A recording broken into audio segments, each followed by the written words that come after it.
Hello everyone and welcome to our YouTube channel. In today's video, I want to cover all the recent news about Zillow.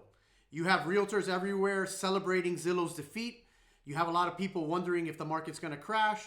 And then you have people like me that I don't like to have an emotional reaction to news.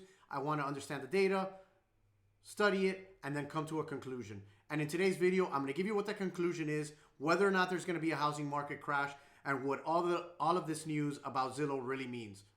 For those of you that it's your first time here, I'm Jalfonso. I'm a real estate attorney and broker in Miami, Florida, and I do everything real estate related, and I try to share that knowledge with all my viewers. So let's jump into the latest news about Zillow.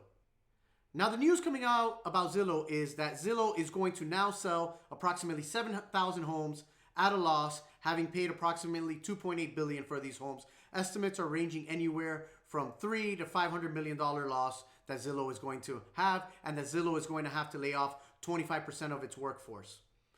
Now, before we dive into what all of this really means, all right, we have to first understand, how did Zillow get here? You have to understand, Zillow is a company that was founded by getting all of the data from all the real estate MLSs and putting that online. We're all so used to living in today's world that we can't remember that 15 years ago, it was very difficult to get information about properties. You had to go into a real estate office, meet with a realtor. They would go through books and then they'd give you the data. Zillow made that process easy and they put it all online. Now, what really put Zillow on the map is Zillow started putting this little number on their website called the Zestimate. What's important about the Zestimate is that before, if you were a buyer or seller, if you wanted to know more or less what a property was worth, you had to sit with a realtor. They would do a report for you. It was just a long process. Zillow easily put this computer algorithm, put a number on there. So forget whether the number was right or wrong. It made consumers feel good because you could see what a property was more or less worth. I will be honest, I know what to take from a Zillow estimate. It allows me to see more or less in what range a property is going to value at, right? I don't take it as the Bible. I know that it's going to be nuanced and it could be off by 10%, but it lets me know whether a property is 400,000 or 800,000, all right? And usually it's going to be off by 10%, and that's fine. So why is this so important? It's important because Zillow was making all of its money from monetizing that data. In other words, when buyers and sellers would go onto their website and they saw what a property was worth, if they asked for more information about that property or they put their information, Zillow grabs that data and sells it to real estate agents. So now, if you're a listing agent and you have a listing online, it upsets these agents because Zillow is the one that the buyers contact, and then Zillow gets that information and sells it to another realtor. Whereas before, the listing agent used to have a lot more control over the file. You have to understand that listing agreements for listing agents say that the listing agent is paid a commission, typically 6%. And if and only if a buyer's agent shows up, are they to pay the 3%. So a lot of listing agents like to try to get buyers into their, sphere. They try to grab them and they try to, control the deal by telling the buyer that they'll do everything. And then chances are the listing agent may make more money off the deal. So you can understand that over the last 10 years, as Zillow has grown, and you have to understand how much Zillow has grown. Zillow gets 220 billion unique visits a month versus the next biggest site is Realtor.com, I believe, and they get like 70 million unique views a month. That means Zillow has like a 3-to-1 lead on search. So Zillow's been making all this money by monetizing data and simply being a tech company. What's the big problem? About 3 years ago, other companies started to come on the map that were real estate companies, and they were saying they were tech companies, and what they were doing was Ibuying. And Ibuying was nothing more than companies that were buying and selling homes at a very minimal profit, trying to utilize technology, all right, by trying to incorporate technology into various steps and claiming that they were tech companies. Now, this whole, fix and flip, business with, a tech platform on top of it was called Ibuying. And Zillow, being the premier leader in real estate technology, felt like they needed to do the same thing, and they started doing it 3 years ago. And that's just it, right? When Zillow got into the iBuying space, Zillow went from this simple company that would have technology, allowed you to search for homes, gave you a nice, amazing interface on the desktop, and then created a very user-friendly app. They were now out there every day buying and selling homes. And this is my main takeaway. See, I sat through the Zillow earnings call, and the one thing on the call that really caught my eye was Rich Barden, and I don't know if it was him or it was the other gentleman on the call, but they were mentioning how Zillow was losing on 90% of their offers. This is important because that means that Zillow, think about it, every time someone goes on and uses the app, they're using the app and I'm sure they're enjoying it. Now, it's a lot different when Zillow was now sending people into the homes of buyers and sellers, mainly into the homes of sellers, and saying, this is how much we'll offer you. Well, imagine how it was starting to look for Zillow when 9 out of their 10 offers weren't being accepted. Because what I noticed on that call, and my main takeaway is that when Zillow was doing this, think about it, 9 out of 10 homeowners went online, saw Zillow said their property was worth $500K based on the Zestimate. They called Zillow to come out, right? And Zillow made them an offer. And when they got that offer, Zillow's employees were saying, well, the offer is going to be $475. Every time that offer was lower, if you put yourself in the seller's shoes, they were probably intimidated. So yes, Zillow was able to, let's say 7,000, I think it's a lot more than that, but let's say for the 7,000 homes they're going to fire sale, right? There was another approximate 63,000 homeowners, all right, and their family members that Zillow upset because Zillow was not able to make them an offer, or they found Zillow's offer like not appropriate or maybe even insulting. Imagine if you're Zillow, if you're this big brand and everybody trusts you and you're the voice in real estate, and slowly but surely you're watching all these customers become upset. Because if there's another thing that Zillow is very good at, Zillow is very good at measuring customer satisfaction. They measure how much users use the app, and they do this a lot with agents, and that's how they rate agents. I wouldn't be surprised if Zillow was rating the responses it was getting from sellers and was realizing we're now trying to build this iBuyer business, and at the same time, we're completely demolishing the Zillow brand, which is something that I don't think anybody is making enough mention of, but I think it is a huge deal. Because as much as everybody wants to focus on, yes, Zillow is overpaid for these 7,000 homes, and Zillow is going to approximately lose $500 million. Here's the reality is, these tech companies are willing to lose billions of dollars all the time just to gain market share. So clearly here, the $500 million, while a lot of money, would not have broken Zillow. I think the big issue here is that Zillow was going out there meeting consumers and was getting a very bad reputation. This is, for example, when it comes to my very own brokerage, I don't allow our agents to go out there and market themselves as an investor and as an agent. Why? It's very simple. You're either an agent or you're an investor. You can't be both.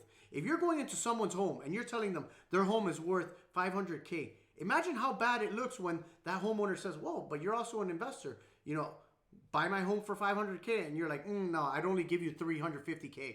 It insults the homeowner. Or it goes the other way around, right? Let's just say they invited you in as an investor and you're like, well, we'll pay $350K.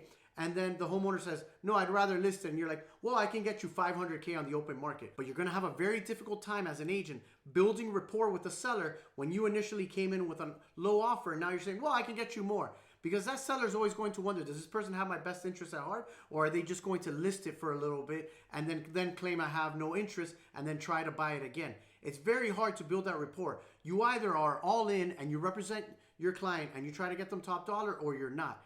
And I think this is something that Zillow was struggling with, and I think it was hurting the brand, and it's one thing that I noticed on the call.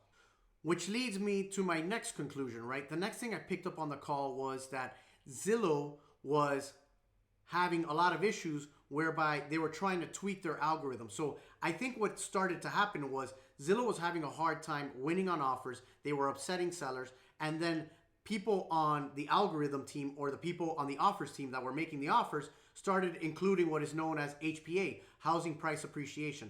In other words, instead of just evaluating the property like we do for all comparables, which is looking at some recent sales, they started saying, well, the market is going up X amount, let's say 10%, so this will be worth 10% more in 6 to 8 months, and they started overpaying based on a rising market. Well, that started to hurt them as well, given that in many markets, the markets have cooled off, so they were overpaying for properties in this attempt to gain market share and try to win rapport. When you mix these two things together, you're overpaying and bleeding money and you're hurting your brand. In my opinion, I think Zillow's executives started to look around and realize, wait a second, This could bankrupt our entire business, and they decided to pull the plug on the entire thing.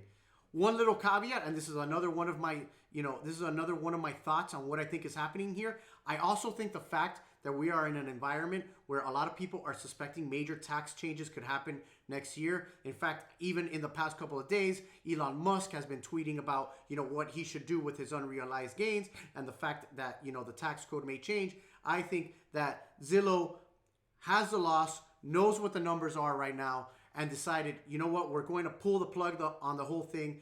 They're going to get, some tax benefit by being able to offset it against some potential gains, and they could move on from this entire thing and protect the brand of Zillow, which controls search. Now that we have an understanding of what happened, I'm going to answer the most important question for most of you out there, which is, does this mean that there's going to be a market crash? Does this mean it's going to affect properties in my market? Is my market going to be flooded with properties? And also, what does this mean for the next phase of Zillow, and what is going to happen to Zillow the company? To answer the first question about the housing crash, there's not going to be a housing crash. All right. Assuming these 7,000 homes hit the market, remember Zillow, let's say it's across 25 states, right? We're talking probably 300 to 500 homes at best in most markets. All right. In Miami-Dade County, for example, we get 300 to 500 listings a day. So Zillow putting all these properties on the market is not going to affect or cause a housing crash. Now, has it caused some uproar, and has it caused some people to state, this is the beginning of the end? Yes, but there's nothing there to suggest that by simply adding 7,000 homes to the market, we are going to go into a crash, all right? And just remember, for those of you that have followed my other videos, we are carrying a backlog, all right, where the United States has been building 400,000 less homes each year than it should be. We have a massive backlog of homes we need to build, and I don't think that Zillow overpaying for these 7,000 homes is going to lead to any markets crashing. The reality is that Zillow overpaid, and what we understand is Zillow overpaid on these properties, all right, because they wanted to try and gain market share, and it backfired on them, all right? If you are in Miami-Dade County, I went in and did the research. In Miami-Dade County, I was able to find on public record about 150 to 200 purchases by Zillow, all right? So even assuming that there's another 100 out there, that's 300 homes tops that would come to the Miami market, all right? As far as Broward County, I calculated that they had bought approximately 400 to 500 homes there,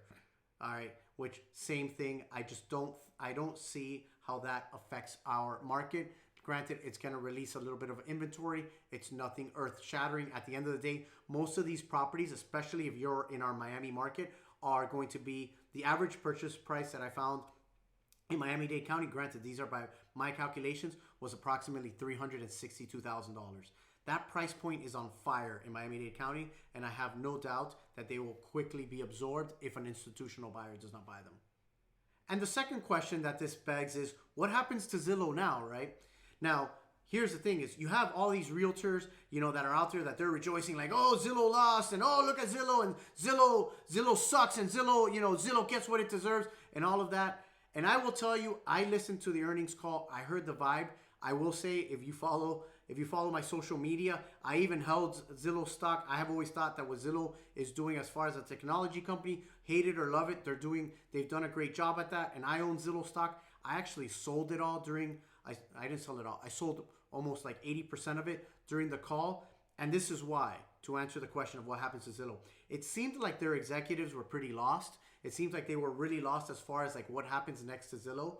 It seems like Ibuying was something that they had gone out and that they had said in the media, like, now Zillow will be the one that will buy and sell homes and they'll help. And I'm not going to lie, I was one of the people that thought if anybody could pull off that Ibuying business, it would be Zillow. And the reason I thought is because Zillow had the ability to control the consumer from when they come in to buying and selling the home. They have mortgage, they have title. Remember, there could have been the possibility that Zillow could buy a home, then they could fix it up, then they would offer you a mortgage, then they would also do the closing. So I was one individual that thought if they can pull that off, that's going to be very difficult for the rest of the real estate industry, which just goes to show you how difficult that process is and how difficult it is to get a transaction from start to finish, because they threw the kitchen sink at the problem and they could not get it done. I will say it does seem like Zillow doesn't know what to do from here, it looks like they're going back to the building blocks and they're saying, listen, we're going to stay strictly as a technology company in the sense that we help buyers enter the buying process or sellers, and we'll add mortgage and title. But it seemed like they were very lost by all of this, and they don't know much about what to do. I'm also, as far as Zillow as a company, I'm not too concerned about the fact that they're laying off 25% of the workers. That is very bad for the employees, and that is a horrible situation for them to be in. But I also think this goes to show why the program failed and why it all happened. The reality is anybody that's in real estate right now is really making a lot of money if they're very experienced and knowledgeable and know what they were doing. If Zillow went out and hired 2,000 people in the last 18 months, as some of these articles suggest, just think about that, right? Zillow was probably able to get entry-level workers between $60,000 to $80,000, which, yes, it's great salaries, but you have to understand a good real estate professional now is making $200,000 to $300,000 if they know what they're doing, because they're able to sell, 15 plus homes a year. And what that means is Zillow was sending out a bunch of individuals that really didn't understand real estate, didn't know how to talk to consumers, etc. And then that's what was tarnishing their brand. So I think while laying off the 25% isn't going to affect them, I think the fact that as a culture, as a company, the entire morale that I got seems like we took a big punch and, we took a huge loss. We haven't been in this position before, and they didn't know exactly what to go to next, aside from stating the obvious, which is like, we're going to focus on integrating the real estate process and making it easier for the consumer, which is something they've always said, right? So I think at this point, Zillow goes back to the drawing board. What I will say is, for all of my friends in real estate who have been waiting for Zillow's demise, this is scary because Zillow now is laser focused on marketing to consumers, and they don't have this iBuying business distracting them, which is what it's been doing for the last 3 years. So I will say, while right now they don't sound like they're really focused, you got to understand Zillow has a lot of money at its disposal, and I think if you give them 6 to 12 months, they're going to come up with a bunch of new snazzy ideas because they're going to have to show that to Wall Street. So I think that's what happens going forward. So, in conclusion, I don't think the housing market crash is coming here. Don't believe all these people on, the internet and whatnot that are trying to give you all these headlines in order to grab your viewership. This is a company that made a really bad business decision. All right, they made a gamble. It did not pay off. They saw that it could, potentially bankrupt the company, and they decided to pull the plug. But as far as affecting your local real estate market, just even think about this from a grander scale. You had a company in China lose $300 billion, and a month and a half ago, everybody was saying, oh, this could have repercussions everywhere, and it led to a little blip for a little bit, and it's gone. This is Zillow losing an easy $500 million, which for them is pennies. All right, it's like $100,000 to a local investor. They'll figure out how to make it right, and they'll be fine. So, go out there. If you have any questions, if you want to continue the discussion, please feel free to leave me your comments and questions below. I look forward to chatting with all of you. Until the next video, I'm Jonathan Alfonso.